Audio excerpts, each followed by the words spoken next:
France کے مثالی سیاستدان رابرٹ شوما عمر بھر کنوارے رہے۔ ایک صحافی نے وجہ پوچھی تو بولے، میں ساری عمر مثالی بیوی کی تلاش میں رہا۔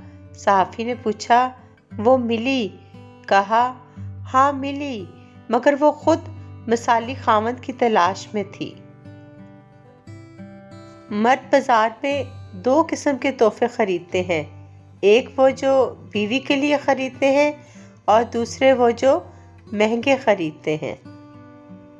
مرد بیچارہ شادی کے بعد بھی طالب علم ہی رہتا ہے۔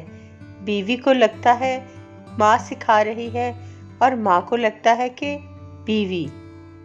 شیخ سعدی نے فرمایا، روئے زمین پر اکثریت میں ایسے لوگ ہیں جو دکھ، تکلیف، اذیت، فریب اور دھوکہ تو انسانوں کو دیتے ہیں اور معافی اللہ سے مانگتے ہیں۔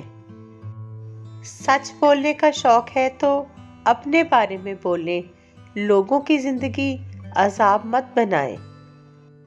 بابا جی فرماتے ہیں، پتر، زیادہ سمجھدار اور زیادہ بیوقوف میں کوئی فرق نہیں ہے، کیونکہ یہ دونوں ہی کسی کی نہیں سنتے۔ مرد کی ذات بھی عجیب ہوتی ہے، عشق کے دھندے میں وہ کبھی بیوی کو شامل نہیں کرتا۔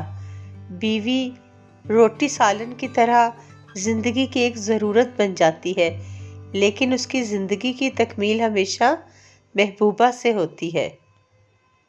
مرد کے دل میں دوسری عورت کی اور عورت کی الماری میں نئے سوٹ کی گنجائش ہمیشہ رہتی ہے۔ تاریخ کے حساس انسانوں نے اپنی زندگی کا زیادہ حصہ اداس رہ کر گزارا ہے۔ زندگی میں خوش رہنے کے لیے بہت زیادہ ہمت نہیں بلکہ بہت بے حسی چاہیے۔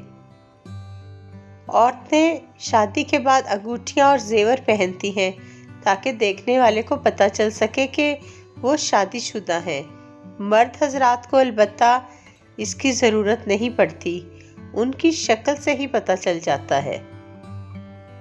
میں نے زندگی کو آسان بنا لیا، ظرف کو وسیع کر لیا۔ جو ساتھ چلتا رہا اس کو روکا نہیں، جو رک گیا اسے ساتھ چلنے کو کہا نہیں۔ شکوے شکایتیں کم کر دیں، جس نے ہاتھ بڑھایا اسے تھام لیا اور جس نے دامن چھڑایا اسے خدا حافظ کہا۔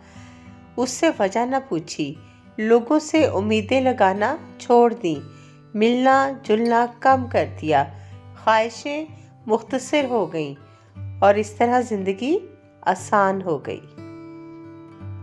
چینل کو لائک کریں، سبسکرائب کریں، شکریہ۔